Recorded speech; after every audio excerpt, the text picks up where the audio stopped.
There is a clay tablet sitting in a museum in Oxford, England. It has been sitting there for over 100 years. Tourists walk past it every day. Scholars have read it, translated it, debated it, and then quietly moved on to other things. It does not look like much. It is about the size of a brick, roughly 20 centimeters tall, with 4 flat sides covered in tiny wedge-shaped impressions, pressed into dried clay, somewhere around 1800 years before the birth of Christ. But what it says has never been fully explained. Not really, not in a way that satisfies. The tablet is called the Weld-Blundell Prism, and on its 4 faces, written in the ancient Sumerian language, is a list of kings, the cities they ruled, how long each one reigned, and then what happened next. What it says in plain, matter-of-fact language, with the same tone you might use to list the contents of a storage room, is this: before the great flood came and swept everything away, 8 kings ruled over 5 cities.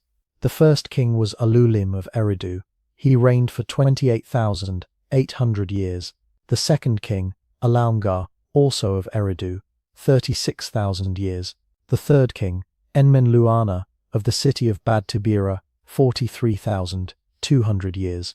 The fourth king, Enmengalana, of the same city, 28,800 years.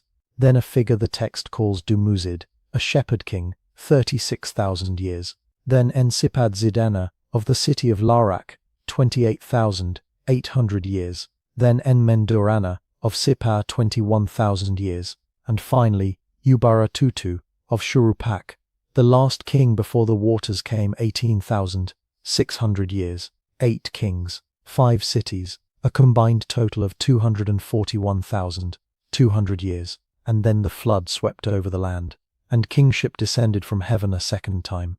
That sentence, that single sentence, is one of the most quietly remarkable things written in the ancient world, because whoever composed this document did not treat the flood as a myth, did not frame it as a legend or a metaphor or a cautionary tale.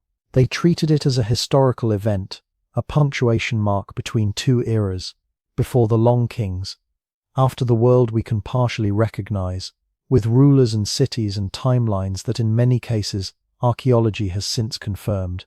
And that is exactly where this story gets strange. Because the second half of the Sumerian King List, the part that comes after the flood, is not mythology. Gilgamesh of Urark, who appears in the list after the waters recede, is also the hero of the Epic of Gilgamesh, one of the oldest written narratives in human history, and he is corroborated by at least 5 independent cuneiform sources. The city of which appears in the list, has been excavated. The city of Kish has been excavated. Shuruppak has been excavated. The ruins are there in the ground, precisely where the list says they should be, with occupation layers that match, roughly, the timeline the list describes. So here is the question that has been sitting quietly, largely unanswered, for the better part of a century. If the second half of this document is accurate enough to serve as a genuine archaeological reference guide, and it is, then what do we do with the first half? The standard answer, the one you will find in most textbooks, is that the pre-flood portion is symbolic, mythological, that the Sumerians inflated the reigns of their earliest kings to give them divine authority, to make the past feel impossibly sacred, to separate the age of the gods from the age of ordinary men. And that is a reasonable answer. It is not a wrong answer, but it is an incomplete one, because here is something that the standard answer tends to quietly step around. Every single pre-flood reign in the list, all 8 of them, is an exact multiple of 3,600, not approximately, exactly. 28,800 years is 3,600 multiplied by 8. 36,000 years is 3,600 multiplied by 10. 43,200 years is 3,600 multiplied by 12. Every entry, without exception, divides perfectly. No remainder, no rounding, 8 independent numbers, and every single one lands on the same mathematical grid. 3,600, by the way, was not a random number to the Sumerians. They called it a sar. It was the highest named unit in their numerical system. The Sumerians, as most people know, built their mathematics on a base 60 system, the same one we still use today.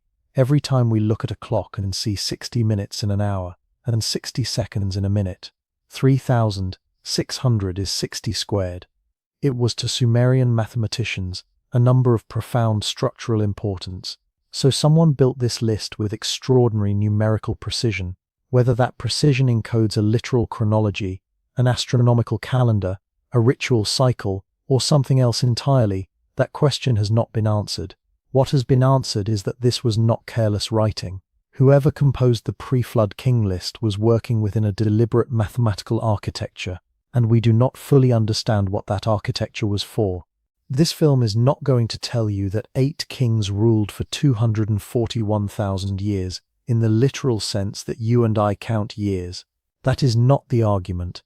The argument is simpler, and in some ways more unsettling. The argument is that we have in our possession a document of extraordinary age, written by one of the most mathematically sophisticated civilizations in the ancient world, describing events they clearly considered historical, and we have not yet done the work of fully understanding what they were trying to tell us. The cities are real, the mathematics is deliberate, the flood boundary corresponds to geological and climatic disruptions we can measure in the earth itself, and 95% of the buried ground beneath the oldest city named in this list has never been excavated.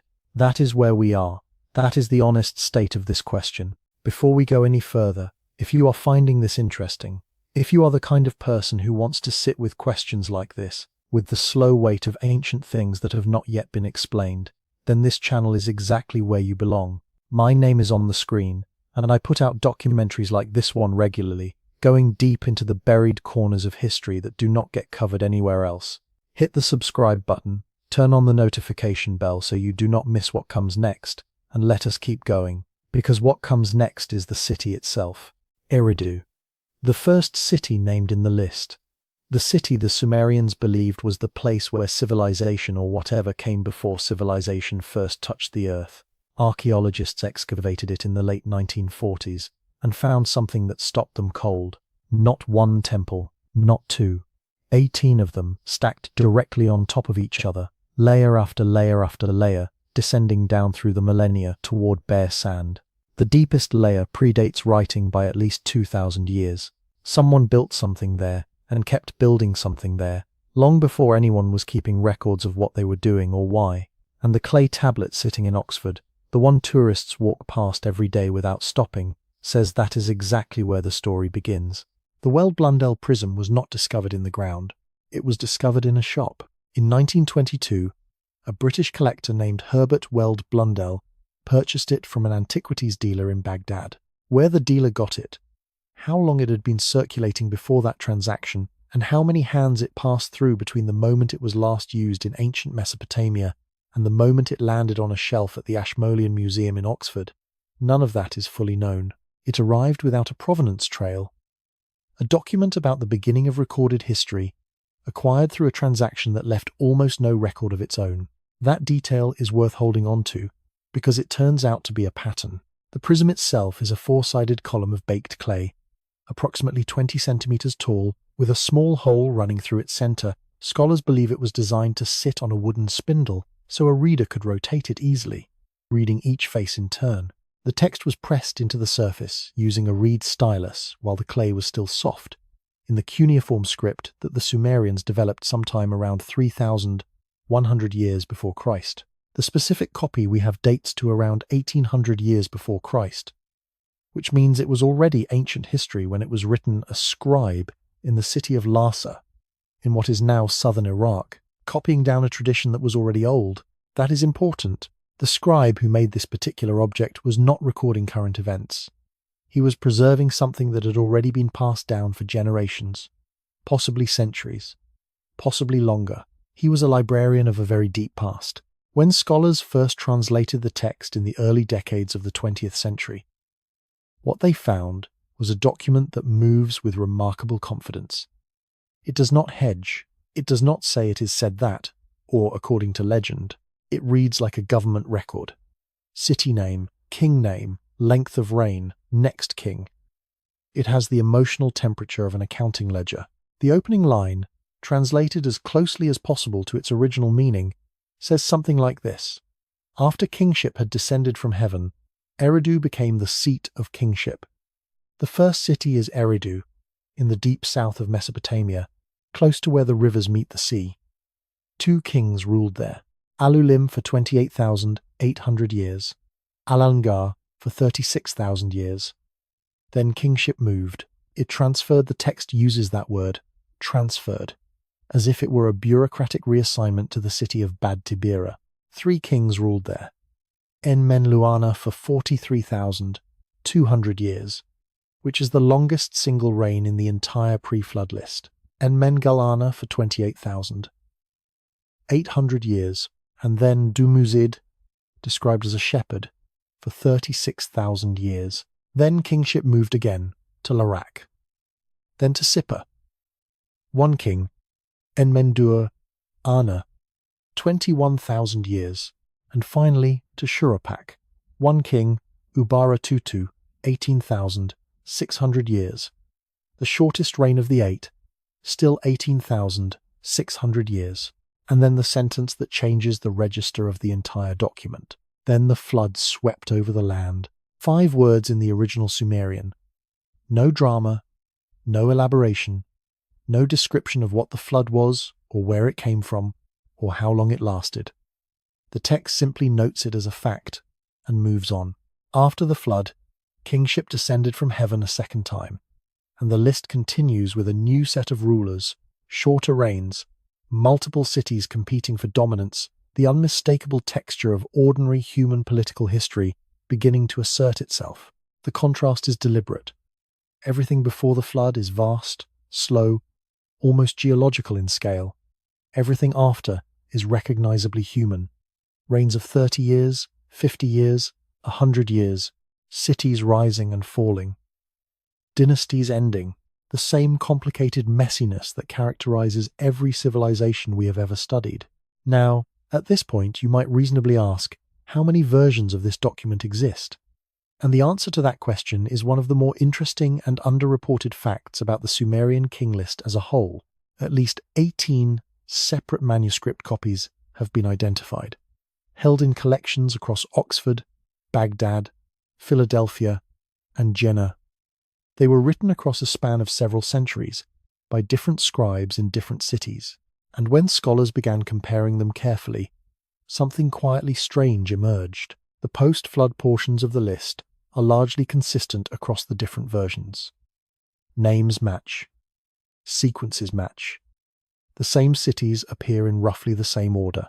There are minor variations, but the skeleton of the document holds together across copies in a way that suggests a stable, widely shared tradition. The pre-flood portions are different. The reign lengths vary between copies. Not wildly, the numbers stay within the same mathematical family, still divisible by 3,600, but they are not identical. Alulim reigns for 28,800 years in one version and for a different figure in another. Enmenluana's 43,200 years is not universally agreed upon across all surviving manuscripts. What this tells us is not entirely clear. One possibility is simple. Scribal error numbers are easy to misread and miscopy, and a tradition passed through many hands over many centuries will accumulate small mistakes. Another possibility is that different scribal schools were working from different oral or written sources, each preserving a slightly different version of the same underlying tradition. A third possibility, which has not been formally tested with modern computational tools, is that the variations are themselves encoded, that the differences between versions carry information rather than simply representing mistakes. Nobody has resolved this. The last major academic work dedicated specifically to the Sumerian King List as a primary subject was published in 1939. That is not a misprint. The foundational scholarly text on one of the most remarkable documents from the ancient world is now more than 85 years old, written before modern archaeology had excavated most of the cities named in it, before radiocarbon dating existed, before satellite imagery, before ancient DNA analysis, before any of the tools that have since transformed our understanding of the deep human past. The document has been available. The questions have been available. The gap is not in the evidence. The gap is in the attention, and that gap matters. because the cities, the list names, are not mythological. Eridu is a real place. Shuruppak is a real place. Sippar is a real place. Each of them has been excavated to varying degrees, and each of them has confirmed occupation layers that correspond to the general period the list describes. The post-flood kings are corroborated by independent sources. The geography is accurate. The text knows where things were. It knows the sequence of political power. It preserves, with apparent fidelity, a tradition about which cities dominated southern Mesopotamia and in what order. So when it says, with the same flat bureaucratic confidence, that before all of that, before the flood, 8 kings ruled for 241,200 years, the honest scholarly response is not simply to say, that is impossible, and move on. The honest response is to ask what exactly is being said, and to admit that we do not yet know. Wherever you are right now, whether you are lying in bed somewhere in the middle of the night, or sitting with a cup of something warm on a quiet afternoon, or driving through the dark on a long road, with nothing but this voice and the sound of the engine, drop a comment down below and tell me where in the world you are listening from and what time it is there. There is something I find genuinely interesting about the fact that a document written in a city that no longer exists by a scribe whose name we will never know is reaching people in hundreds of different places and hundreds of different hours simultaneously. That feels like its own kind of ancient echo. And I read every single one of those comments. Now, the city of Eridu. Let us start with a number that has nothing to do with kings. 60. Right now, if you look at any clock anywhere in the world, you will see 60 minutes in an hour, 60 seconds in a minute. You will see this in Tokyo and in Toronto and in Cairo and in Sao Paulo. The entire planet agreed to divide time this way, and almost nobody stops to ask why. Why not 100? Why not 50? Why 60? The answer is Sumer. The Sumerians built their entire mathematical system around the number 60, and they did it so well, so durably, that their choice is still embedded in the fabric of how every living human being experiences every single day. That is not a small thing. That is a civilization reaching across 5,000 years and touching you on the shoulder every time you check the time. Now hold that thought, because it is the key that unlocks everything that follows. The number 3,600 is 60 multiplied by 60. In Sumerian, it had a name, the Sar. It was the highest formally named unit in their numerical vocabulary.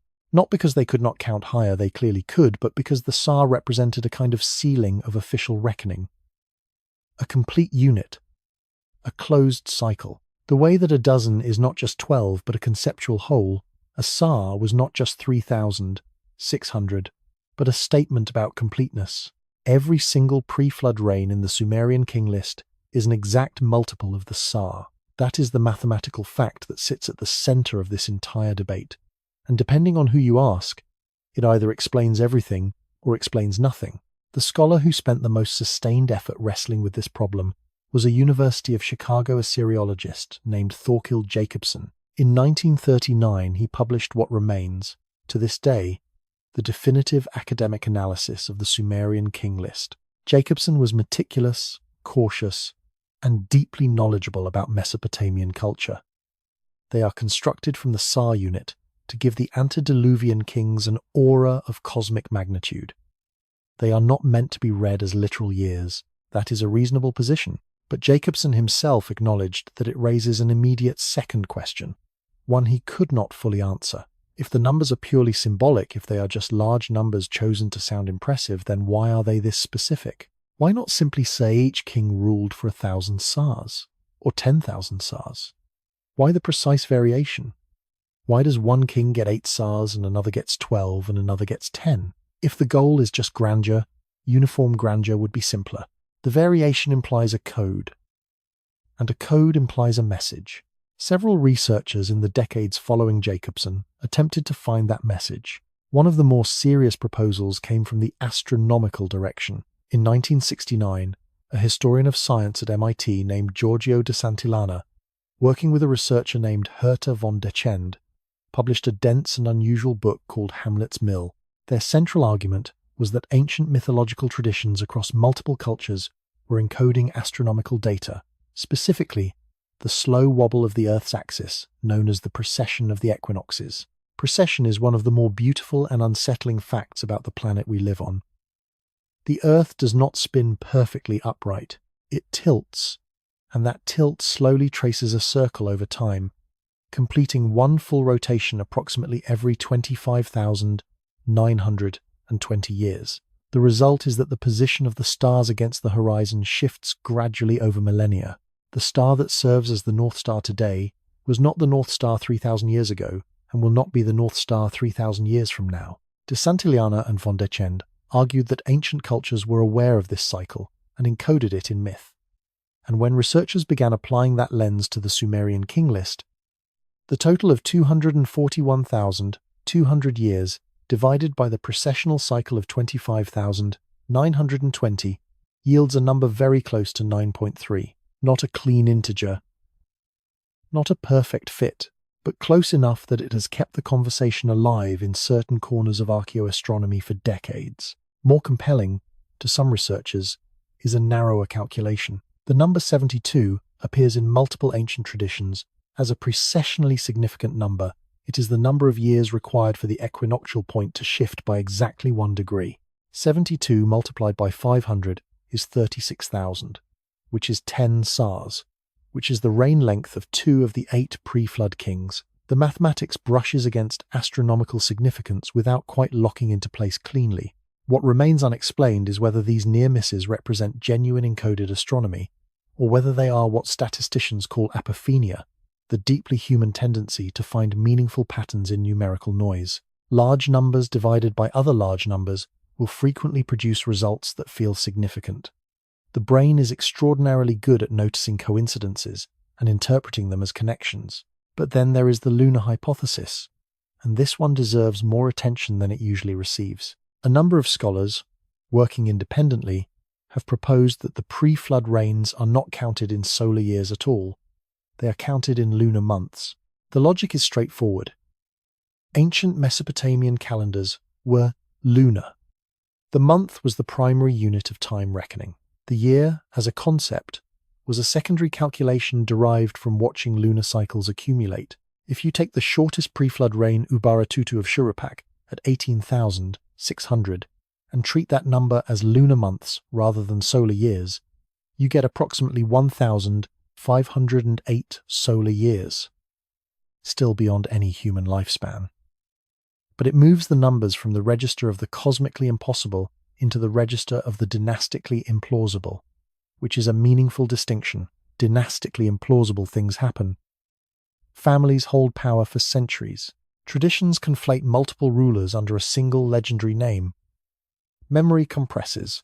Under the lunar reading, the longest pre-flood rain, Enmenluana's 43,200, translates to approximately 3,510 solar years. That is not a human lifespan, but it is a plausible span for a dynasty, a lineage, a priestly tradition operating under a single name across many generations. The lunar hypothesis does not solve the problem, but it relocates it from impossible to merely very difficult. And that is a significant shift in what kind of explanation is even available to us. There is a fourth proposal, quieter than the others, that has been circulating in the margins of ancient Near Eastern studies for several decades. It comes from the direction of scribal practice rather than astronomy or calendrics. Some cuneiformists have noted that in Babylonian literature, numerical exaggeration was a recognized rhetorical device, a way of encoding social rank, divine favor, or genealogical prestige within a number itself. Under this reading, the pre-flood reigns are not counts of time at all. A king who reigned for 43,200 years was not a king who actually lived that long. He was a king whose legacy, whose accumulated merit, whose place in the cosmic order was rated at 43,200 units of something that does not have a direct translation into modern English. This is less strange than it sounds. We do versions of this ourselves. When we say a piece of music is timeless, we are not making a literal claim about its relationship to the calendar. We are encoding a value judgment in a temporal metaphor. One theory suggests the Sumerians were doing something structurally similar with their king list, using numbers not to count but to rank, in a numerical language whose full grammar has not yet been recovered. What makes all of these proposals genuinely interesting, rather than merely speculative, is what they share. Every serious attempt to decode the pre-flood numbers, the SAR hypothesis, the precessional hypothesis, the lunar month hypothesis, the prestige encoding hypothesis, agrees on one foundational point. The numbers are not random. They are not careless. They were placed there by people who understood what they were doing, working within a mathematical and conceptual framework that we have only partially reconstructed. The disagreement is not about whether the numbers mean something. The disagreement is about what, and that is a very different kind of mystery than the one popular culture tends to assign to ancient documents. It is not the mystery of hidden treasure or buried secrets. It is the quieter and more enduring mystery of a language we once spoke fluently and have since largely forgotten. The Sumerians left us the words. They pressed them carefully into clay so they would last. What they did not leave us, or what we have not yet found, is the dictionary. 3,660 squared. The number on your clock face? Still running, still counting, still keeping time in the system they invented. They have been gone for 4,000 years and they are still telling us what hour it is. The least we can do is keep trying to understand what else they were. There is a place in southern Iraq where the desert swallows everything. No trees, no water, no sound except wind moving across flat, pale earth that stretches in every direction until it dissolves into heat and haze. The nearest modern city is hours away by road. The site itself is marked by a low mound, rising gently from the surrounding plain, so gently that you could walk past it without understanding what you were looking at. From a distance, it resembles a natural hill. It is not a natural hill, it is the oldest city on Earth, or at least, it is the oldest city we have found so far. That qualification matters, and we will come back to it. The place is called Tel Abu Shahrain today, in the Dekar Governorate of southern Iraq. And if you believe the Sumerian King List, which, as we have established, is a document with a complicated relationship to literal truth, but an undeniable relationship to something real, then Eridu is where everything began. Not just Mesopotamian civilization. Everything. The first city where kingship descended from heaven. The origin point of the entire human political story. The Sumerians were not casual about this claim. In their cosmology, Eridu was not merely old. It was the location where the god Enki, Lord of Wisdom, Lord of the deep freshwater ocean beneath the earth, established his temple, and from that temple extended the gifts of civilization outward to the rest of humanity. Writing, law, craftsmanship, music, the knowledge of irrigation in Sumerian tradition, all of it flowed from Eridu. The city was not just historically first, it was metaphysically first. For a long time, Western scholarship treated this as mythology, a creation story, the kind of thing ancient peoples invented to give their origins a sense of sacred weight. Then two Iraqi archaeologists named Fuad Safar and Seaton Lloyd, working for the Iraq Directorate of Antiquities, put their shovels in the ground. The excavations began in 1946 and continued through 1949. They were working in extraordinarily difficult conditions, extreme heat, minimal infrastructure, a site so remote that logistics alone presented constant challenges. What they uncovered over those 3 years permanently changed the scholarly understanding of Mesopotamian prehistory. Beneath the surface of that low, gentle mound, they found a temple. Beneath that temple, they found another temple, built directly on top of the ruins of the first, using the same location, the same orientation, the same basic architectural logic, as if each successive community had decided that whatever sacred quality this particular patch of ground possessed, it needed to be honored in exactly the same spot, generation after generation. Beneath that temple, another, and another, and another. When the excavation reached its deepest practical level, Safar and Lloyd had identified 18 distinct temple layers, stacked vertically like pages in a book, descending from the known historical period down through the millennia toward a floor of clean, undisturbed sand. 18 temples. Each one built over the ruins of the last, each one maintaining the same essential location across a span of time so vast that the deepest layers predate the invention of writing by at least 2,000 years. Think carefully about what that means. The people who built Temple 1 at Eridu, the deepest layer, the oldest structure, lived and died and were forgotten long before the first human being ever pressed a reed into wet clay and left a mark. They left no texts. They cannot tell us their names or their beliefs or their reasons. All they left was the building itself, and the fact that someone, later, considered that building important enough to preserve by building directly on top of it. And then someone after them did the same thing. And then someone after them, 18 times, across a span of occupation that archaeologists have dated to somewhere between 6,500 years before Christ and the early historical period. That is a continuous sacred tradition maintained at a single location for somewhere in the range of 4,000 to 5,000 years before the Weld-Blundell scribe ever picked up his reed stylus. Archaeologists have noted that this kind of deliberate sacred continuity, building on top of rather than clearing away, generation after generation, is not common in the ancient world. It requires a community that remains stable enough and a tradition that remains coherent enough to maintain an unbroken chain of architectural memory across dozens and possibly hundreds of generations. Eridu did not just survive, it accumulated, it compounded, it remembered itself. The lowest levels of the site yielded something else unexpected. Pottery, specifically a distinctive style of painted ceramic ware that archaeologists now call Ubaid pottery, dark, geometric patterns on a buff background, which turned out to be one of the most widely distributed artifact types in the entire ancient Near East. The same pottery style has been found at sites stretching from the Persian Gulf all the way north to the borders of modern Turkey and Syria. Whatever culture produced Eridu's deepest temple levels was not isolated. It was connected to a vast network of communities across a region the size of Western Europe. That network predates Sumer. It predates writing. It predates everything we conventionally call civilization. One theory suggests that the 18 temple layers may carry a structural echo of the Sumerian King List itself, that the architectural sequence was not accidental but intentional, a physical record of successive ruling or priestly dynasties encoded in stone and mud brick rather than clay tablet. Under this reading, the building is the document. The layers are the list. The scholars who excavated in the 1940s were unknowingly reading a text written in a language made of foundations and floor plans. No formal research program has tested this hypothesis.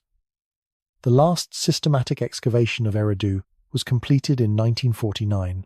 In the 75 years since, the site has been surveyed from the surface and examined from satellite imagery, but the ground itself has remained largely closed. Estimates suggest that approximately 95% of Eridu's buried area has never been excavated. 95%. The oldest continuously occupied site in Mesopotamia, named as the origin point of civilization in the oldest king list ever discovered, and we have looked at 5% of it. The reasons for this are partly logistical and partly political. Decades of conflict in Iraq made fieldwork dangerous or impossible across much of the country's archaeological landscape.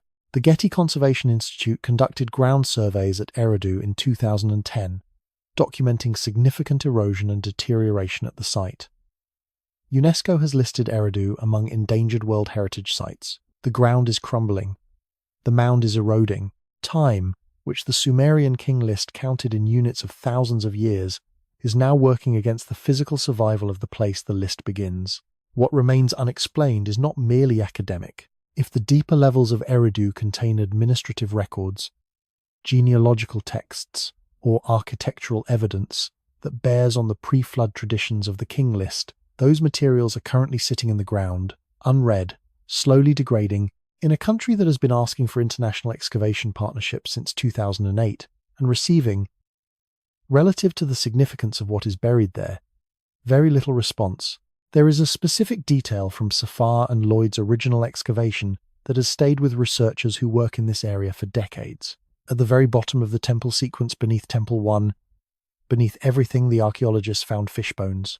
Enormous quantities of fish bones deposited in what appeared to be a ritual context arranged around the earliest altar they uncovered. Fish, in Sumerian cosmology, were the symbol of Enki, the god of Eridu, the god of wisdom and deep water. The fish-robed Apkallu sages, the divine advisors to the pre-flood kings, were depicted in Babylonian art for centuries afterward as human figures wearing the skin of a fish. The oldest religious deposit at the oldest city on earth is fish bones placed on an altar.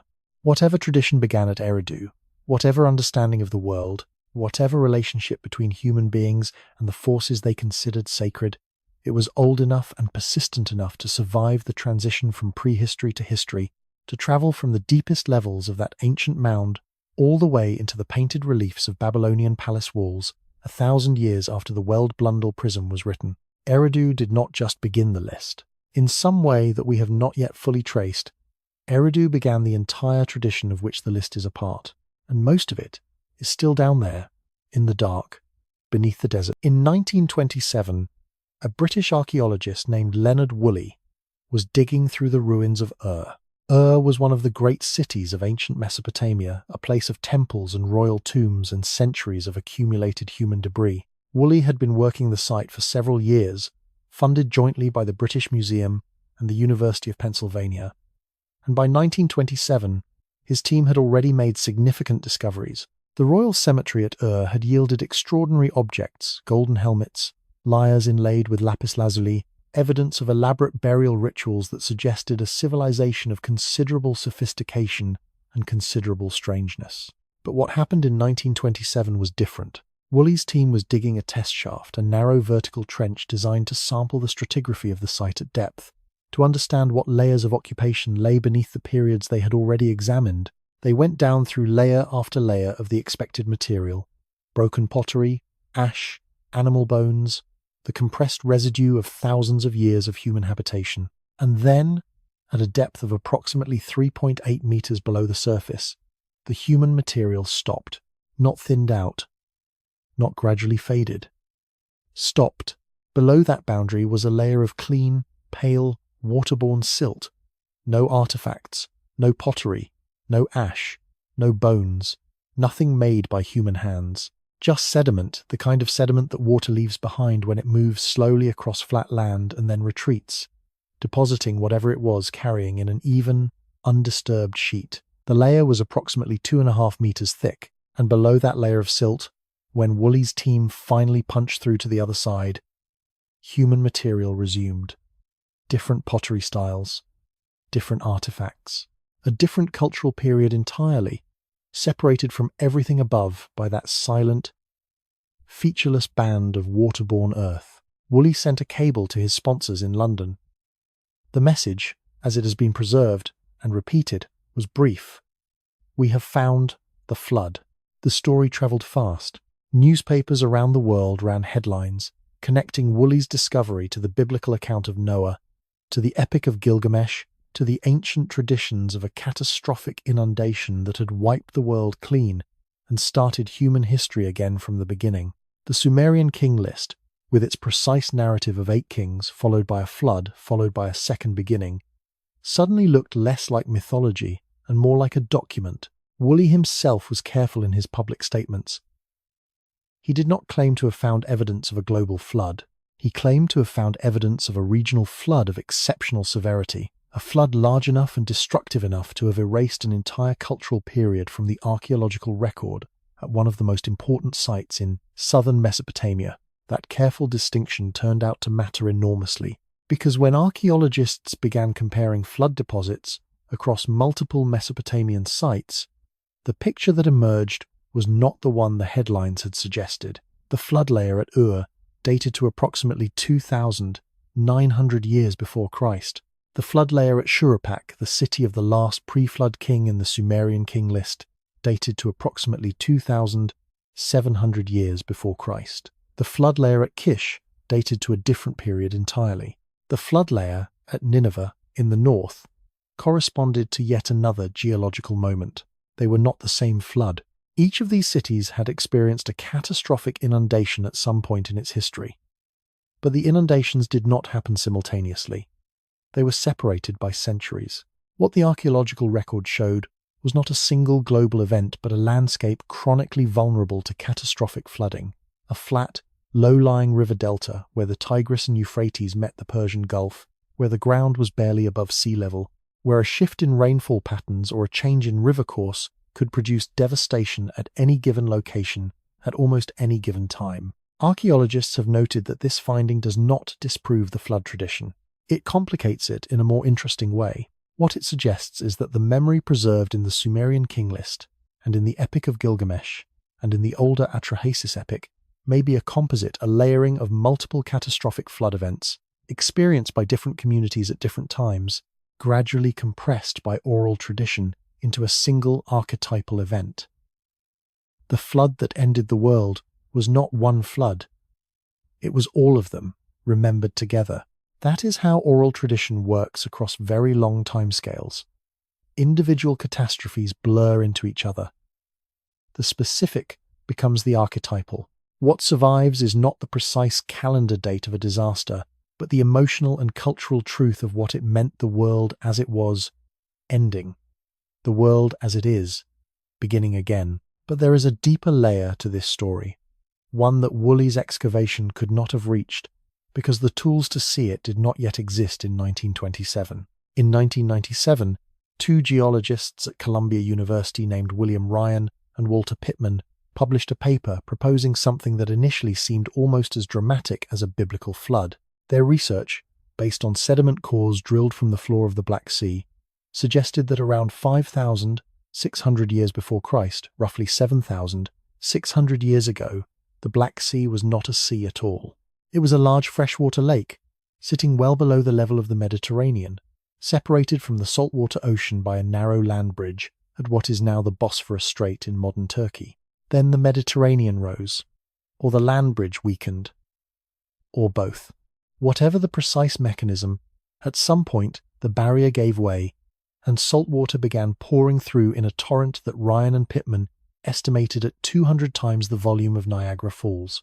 The freshwater lake became a saltwater sea. The shoreline, which had been stable for thousands of years, moved inland by miles in what would have felt, to any human community living near it, like the end of the world.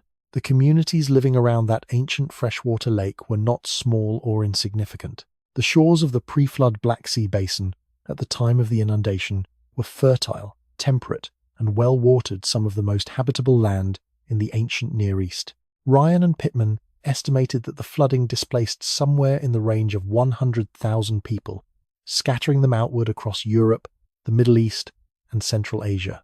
One theory suggests that this diaspora of displaced communities carried with them a memory of the catastrophe, a shared cultural trauma encoded in story and ritual and eventually in text, surfacing millennia later in the flood narratives of Sumer and Babylon and Genesis and the Hindu Matsya tradition and dozens of other ancient cultures that independently preserve a remarkably similar story of water, survival, and beginning again. The Ryan and Pittman hypothesis remains contested among geologists. The dating, the scale, and the precise mechanism have all been debated since publication. But the core finding that the Black Sea basin experienced a catastrophic saltwater inundation sometime in the 7th millennium before Christ has not been seriously challenged. What remains unexplained is the Shuruppak convergence.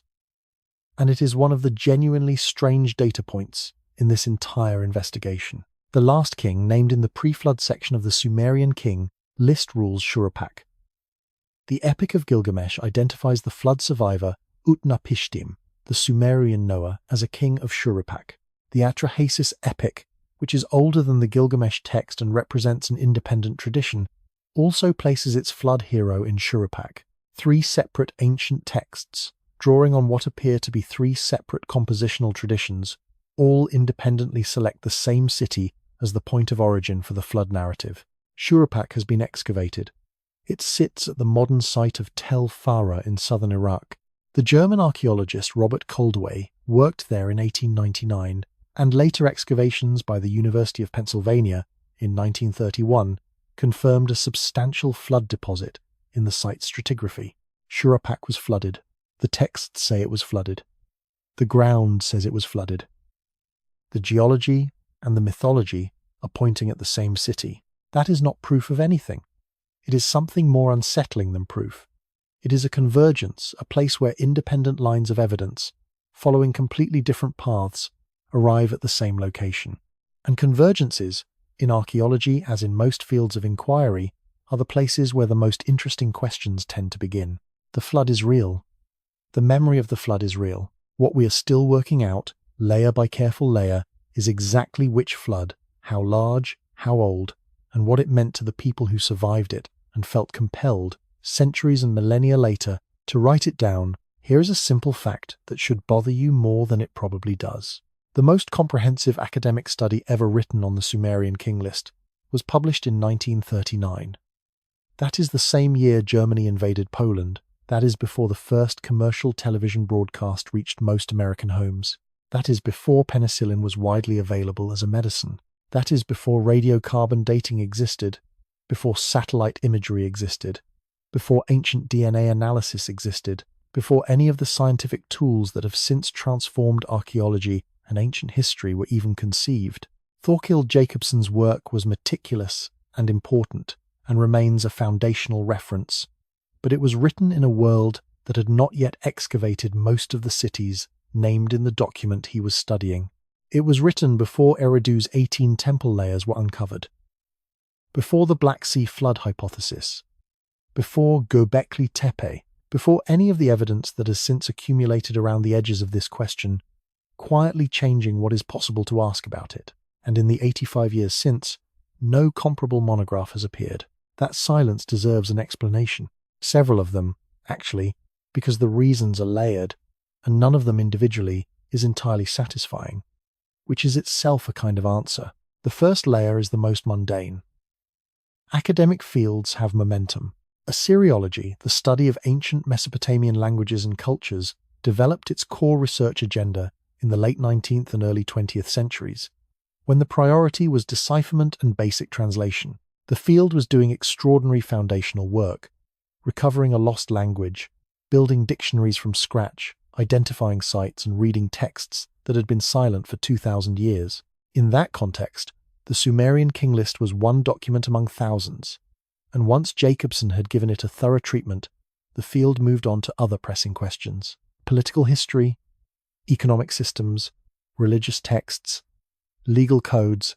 The pre-flood reigns were noted, filed under mythology, and largely left there. That is not suppression. That is the ordinary operation of a discipline with limited resources and a vast amount of material to process. But it does not fully explain the silence, because the questions raised by the King List did not go away. They accumulated, and the researchers who pursued them were, with notable consistency, pushed to the margins of legitimate academic discourse. This is where the second layer becomes relevant. And it has a name: Zechariah Sitchin. Sitchin was an Azerbaijani-born author who spent decades developing a theory, first published in his 1976 book, The 12th Planet, that the Anunnaki, the divine figures named in Sumerian texts as the gods who granted kingship to humanity, were not mythological beings, but extraterrestrial visitors from a hypothetical planet called Nibiru, who had genetically engineered Homo sapiens as a labor force, and whose reign on Earth was precisely what the Sumerian King List was recording. The theory was elaborated across a series of books that collectively sold more than 2 million copies worldwide. It reached audiences in dozens of languages. It generated a subculture of believers, a secondary literature of supporting claims, and a recurring presence in documentary television that continues to this day. Professional cuneiformist scholars who spent their careers learning to read Sumerian and Akkadian with genuine linguistic precision were largely uniform in their assessment of Sitchin's work. His translations were not simply unconventional, they were, in multiple specific and demonstrable cases, incorrect. The word Anunnaki does not mean those who from heaven came to Earth in standard Sumerian. The astronomical interpretations he built his planetary theory upon do not correspond to what Mesopotamian astronomical texts actually say. The genetic engineering narrative has no textual basis in any cuneiform source. Archaeologists have noted, however, that the specific errors in Sitchin's translations are less important to the long-term scholarly situation than the cultural effect of his popularity. What happened, gradually and then decisively, was a kind of contamination by association. Any researcher who expressed serious interest in the pre-flood King List reigns in the astronomical dimensions of Sumerian numerical systems, in the possibility that the document encoded something more sophisticated than simple mythology. Any such researcher risked being categorized, in the minds of colleagues and grant committees and journal editors, as adjacent to the ancient astronaut tradition. That is a career-limiting association in any serious academic field. One theory suggests that this dynamic legitimate questions becoming professionally dangerous because a popular fringe movement had claimed the same territory is one of the primary reasons the Sumerian King List's deeper mathematical and astronomical dimensions have remained under-researched for half a century. Not because anyone forbade the inquiry, because the social and professional costs of pursuing it became, for most scholars, simply not worth the risk. The field policed itself into a silence that no external authority ever needed to impose. The third layer is more recent and more concrete, and it has nothing to do with academic politics. On the 9th of April, 2003, in the chaos that followed the fall of Baghdad, the Iraq Museum was looted. What was taken in those days of disorder represents one of the most significant cultural losses of the 21st century. The confirmed theft count exceeded 15,000 artifacts, cylinder seals, cuneiform tablets, ceremonial objects, administrative records, materials spanning 5,000 years of continuous Mesopotamian civilization, pulled from shelves and display cases and storage rooms by people who in some cases knew exactly what they were taking, and in other cases did not. The British Museum's Portable Antiquities Scheme documented at least 300 illicit cuneiform tablets entering European private collections and auction markets in the years between 2003 and 2008. Many more passed through channels that left no documentation at all. Tablets that had been waiting in museum storage for formal publication, texts that scholars had not yet had time to study, were now scattered across private collections worldwide, legally unreachable without provenance, disputes that could take decades to resolve. The long-term damage to Mesopotamian scholarship is difficult to quantify, precisely because nobody knows what was in the unstudied materials. But it is reasonable to assume that among the thousands of tablets that left Iraq illegally in those years, some percentage bore texts relevant to the King List tradition variant copies, commentary texts, administrative records from the cities named in the list. Those materials may never be recovered, or they may resurface decades from now in circumstances that make their scholarly use complicated or impossible. What remains unexplained is the current status of the Schoyen collection, a private archive held in Norway and the United Kingdom that contains more than 650 cuneiform tablets. Acquired after 2003, the collection has been the subject of ongoing provenance disputes involving the Iraqi government, the Norwegian government, and the British Museum. A significant portion of the tablets in the collection have not been formally published or made available to the broader scholarly community. Some of those tablets may be SKL variants. Some may be entirely unrelated. Nobody outside the immediate circle of the collection's management and a small group of invited scholars currently knows. The Iraq State Board of Antiquities and Heritage has been formally requesting international excavation partnerships and repatriation assistance consistently since 2008. The response from the international scholarly community has been meaningful but incomplete. Funding for Iraqi archaeological work remains a fraction of what is directed toward higher-profile ancient sites in Egypt, Greece, and the Levant. This brings us to the fourth layer, which is the most uncomfortable one to articulate plainly. There is a hierarchy in ancient history, and Mesopotamia is not at the top of it. Egyptian archaeology receives vastly more funding, media attention, institutional support, and popular fascination than Mesopotamian archaeology.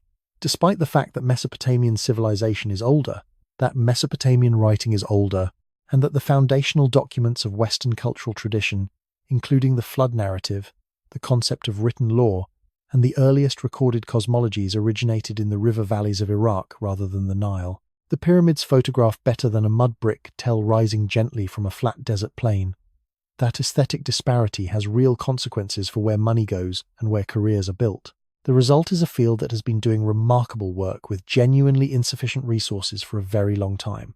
and a document, the Sumerian King List, that has been known, published, translated, and debated for over a century without ever receiving the kind of sustained, well-funded, interdisciplinary research program that its significance arguably demands. The silence around the pre-flood rains is not a conspiracy, it is an accumulation. Professional caution, fringe contamination, wartime destruction, institutional underfunding, and the slow drift of scholarly attention toward other pressing questions have together produced a situation where the oldest historical document in the world remains, in fundamental ways, unresolved. The clay tablet has been sitting in Oxford for 100 years. The questions it raises have been sitting there with it, and the ground that might answer those questions in southern Iraq, beneath the Persian Gulf, beneath the desert around Eridu and Shuruppak and Sippar, has been sitting there far longer than either. Imagine you are a historian, and you discover two ancient documents from completely separate civilizations, cultures that had no known contact with each other, separated by thousands of miles of ocean and desert and mountain range, and both documents contain the same story.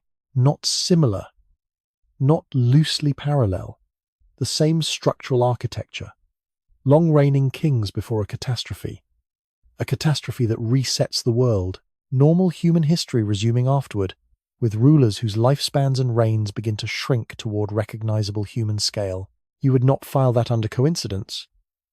You would ask what it means. The Sumerian King List is not alone. That is the fact that tends to get lost in discussions that focus exclusively on Mesopotamia, and it is the fact that makes the broader question of what the pre-flood traditions are preserving genuinely difficult to dismiss. Because when you step back from the clay tablet in Oxford and look at the wider ancient world, you find the same pattern reproduced independently in cultures that had no direct literary connection to Sumer. Begin with Egypt. Around 270 years before Christ, an Egyptian priest named Manetho compiled a history of Egypt for the Greek-speaking rulers of the Ptolemaic dynasty. The work is called the Egyptiaca, and while the original is lost, substantial portions survive in quotations preserved by later writers, including the Jewish historian Josephus and the Christian chronographer Eusebius. What Manetho recorded, before he reached the historical pharaohs whose reigns archaeology has since confirmed, was a sequence of pre-dynastic rulers with lifespans and reigns that make even the Sumerian numbers look restrained. Manetho's pre-dynastic period includes gods who ruled for tens of thousands of years, followed by demigods with somewhat shorter but still impossible reigns, followed by a transitional period, followed by the historical dynasties. The longest single reign in his pre-dynastic sequence is 13,420 years. The structural logic is identical to the Sumerian King List. Impossibly long ancient rulers, a transition. Human-scale history begins. Manetho was not copying the Sumerian King List. He was working from Egyptian priestly traditions that had been maintained independently for millennia. Whatever template produced, the Sumerian document also produced through a completely separate chain of transmission. Now move east, across the Indian subcontinent. The Vedic tradition of ancient India preserves a cosmological framework called the Manvantara system, which divides cosmic time into vast cycles presided over by semi-divine figures called Manas. Each Manvantara lasts for 71 divine yugas, a period that, calculated in solar years, amounts to approximately 306,720 years. The current period of human history is described as occupying a specific position within this cycle, preceded by earlier Manas, who presided over previous ages of the world, each ending in a catastrophe that cleared the ground for the next cycle. The Mahabharata and the Puranas both preserve king lists of the solar and lunar dynasties, genealogies of rulers stretching back through semi-divine ancestors into periods of mythological deep time. The early figures in these genealogies reign for periods measured in thousands of years. As the lists progress toward the historical period, the reigns shorten. The same gradient, the same structural arc from the ancient and vast toward the recent and human. Archaeologists have noted that direct cultural transmission between Sumer and Vedic India in the 3rd millennium before Christ has not been demonstrated at the level that would account for such structural similarity. One theory suggests these parallel traditions reflect genuinely independent responses to the same underlying problem. How do you account for the gap between the deep past which feels cosmically different from the present, and the historical record, which begins abruptly and incompletely? The answer, developed independently across multiple cultures, appears to have been the same. You fill the gap with long-reigning ancient figures, you mark the transition with a catastrophe, and you let the numbers themselves signal the difference between the mythological register and the historical one. But the parallel that carries the most specific and detailed resonance with the Sumerian King List is not Egyptian or Indian. It is Babylonian. Berossus was a Babylonian priest of Marduk who lived in the 3rd century before Christ and compiled a history of Babylon for Greek audiences, titled the Babyloniaca. Like Manetho's Egyptiaca, the original is lost, but fragments survive in later quotations. And what Berossus recorded in his pre-flood section is a king list. 10 kings reigning before the flood, with reigns measured in units called sars, the same 3,600-year unit embedded in the Sumerian King List. The total reign of Berossus's 10 pre-flood kings comes to 432,000 years. The names are different from the Sumerian version. The number of kings is different 10 rather than 8, but the mathematical architecture is the same, the flood boundary is the same, and the transition to normal human history afterward is the same. What remains unexplained is the precise relationship between the Berossus tradition and the Sumerian King List. They are clearly related, both emerge from the Mesopotamian scribal tradition, but they are not identical, which means they represent separate branches of a common source rather than one copying the other. That common source is older than both, and we do not have it. Now consider the Apkallu. In Babylonian religious tradition, the pre-flood period was not only the time of the long-reigning kings, it was also the time of the Apkallu, a group of 7, sometimes 8, semi-divine sages who served as advisors and teachers to the antediluvian kings. The Apkallu were described as beings who emerged from the sea, possessing complete wisdom, who taught humanity the arts of civilization, writing, mathematics, architecture, astronomy, law. After the flood, their role was taken over by human sages called Umanu. The Apkallu are depicted in Babylonian art as human figures wearing the full skin of a fish, draped over their heads and hanging down their backs. These figures appear in palace reliefs carved at Nimrud around 850 years before Christ, 1,000 years after the Weld-Blundell Prism was written, still maintaining the same iconographic tradition. Archaeologists have noted that fish-robed figures also appear as buried protective deposits beneath the foundations of Assyrian palaces, placed there during construction rituals designed to invoke the wisdom of the ancient sages. The tradition was not merely literary, it was architectural. It was built into the literal foundations of buildings. One theory suggests a structural correspondence between the 8 pre-flood kings and the 7 or 8 Apkallu sages that is too precise to be accidental, that the list of kings and the list of sages were originally parallel documents, 2 versions of the same tradition encoding the same period of deep prehistory from different angles. The kings encoded political memory. The sages encoded intellectual and civilizational memory. Together they described a complete society, rulers and teachers, power and wisdom existing in the time before the waters came. And then there is Göbekli Tepe. The site sits in the highlands of southeastern Turkey, near the modern city of Şanlıurfa. German archaeologist Klaus Schmidt began excavating it in 1994, working under the auspices of the German Archaeological Institute, and what he found there over the following 2 decades permanently disrupted the standard narrative of human prehistory. Göbekli Tepe is a complex of large circular enclosures built from massive limestone pillars, some of them more than 5 meters tall and weighing up to 10 tons, decorated with carved reliefs of animals, foxes, snakes, vultures, scorpions executed with a sophistication and confidence that implies a long tradition of skilled stonework. The enclosures were not dwellings. They were not agricultural facilities. They were monuments, apparently ritual in nature, built by a community whose existence required the coordination of large numbers of people over extended periods of time. They were built around 9,600 years before Christ. That is approximately 6,000 years before the standard beginning of Mesopotamian civilization. It is approximately 7,000 years before the Sumerian King List was written.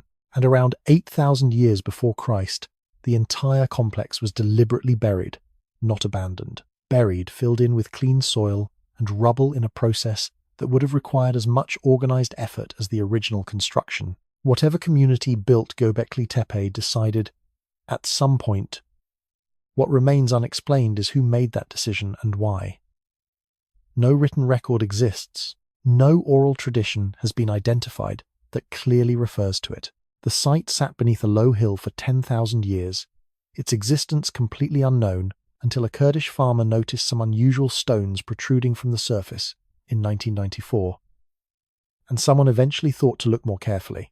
The implication of Göbekli Tepe for the broader tradition of pre-flood king lists is not that it proves any specific claim about Sumer or Egypt or Berossus. The implication is simpler and more fundamental.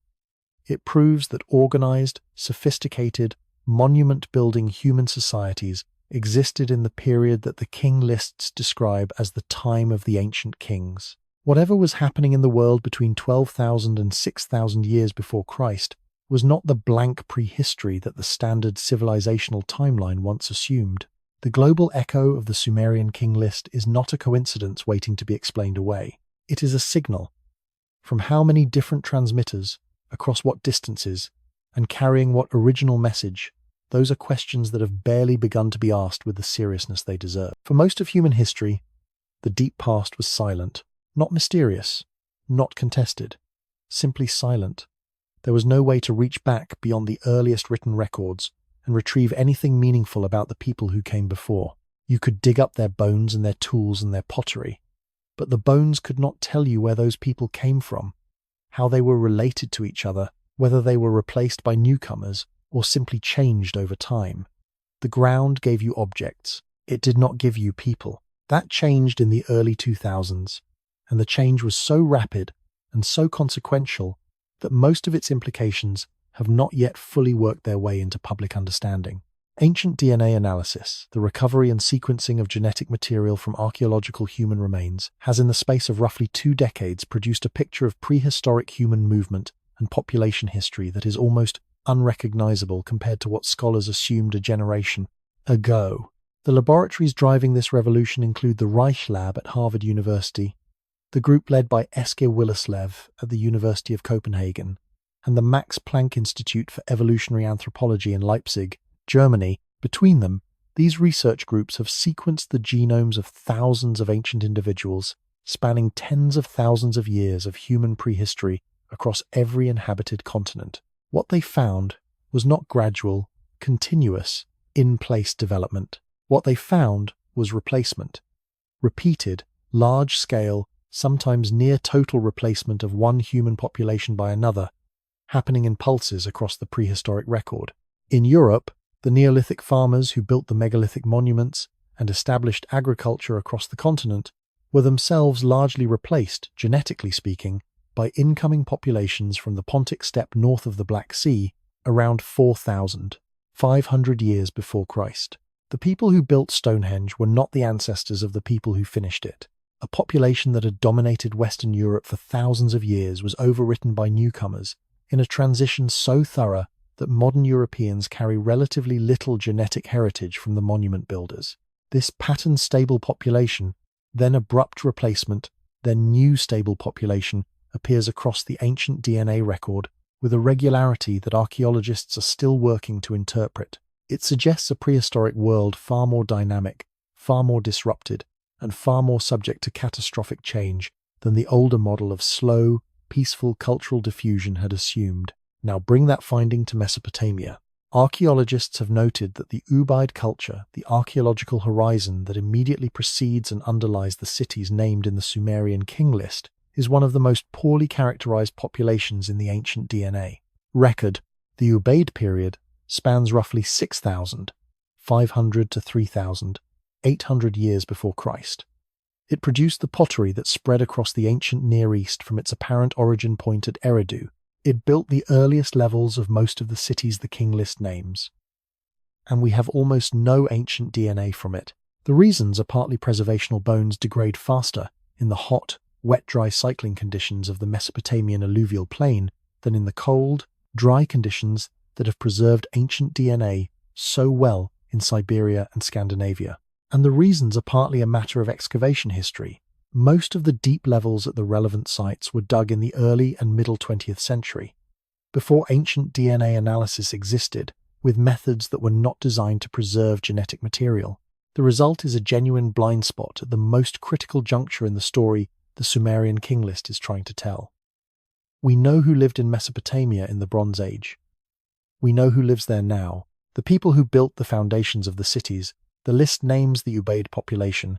The people who maintained Eridu's temple sequence across 4,000 years remain genetically almost invisible to us. What remains unexplained is whether the population that composed the earliest King List traditions was continuous with the population that wrote them down, or whether the tradition was preserved across one or more of the replacement events that the ancient DNA record suggests were characteristic of the prehistoric world.